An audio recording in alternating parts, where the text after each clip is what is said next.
কিন্তু ওদের শক্তি দেশ নির্মাণ ভারতের শক্তি।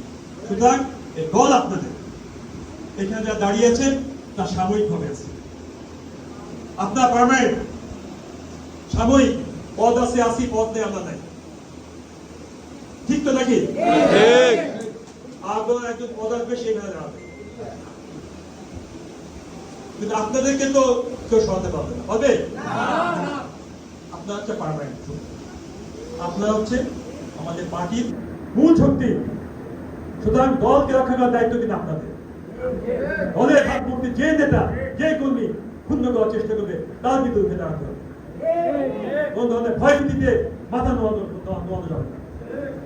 আমি আপনাদেরকে ধ্যান করতে বলতে চাই, দলের ভাবমূর্তি বৃদ্ধির জন্য, দলের ভাবমূর্তি রক্ষার জন্য আপনি ঐক্যবদ্ধ থাকবেন, সমস্ত বিভেদ ভুলে যাবেন, সবাইকে নিয়ে 5 থেকে 8 পর্যন্ত যেভাবে আমরা ছিলাম আবার আমরা একত্রিত হব, সবাইকে নিয়ে আমরা দলকে বাঁচাবো, জনগণকে বাঁচাবো,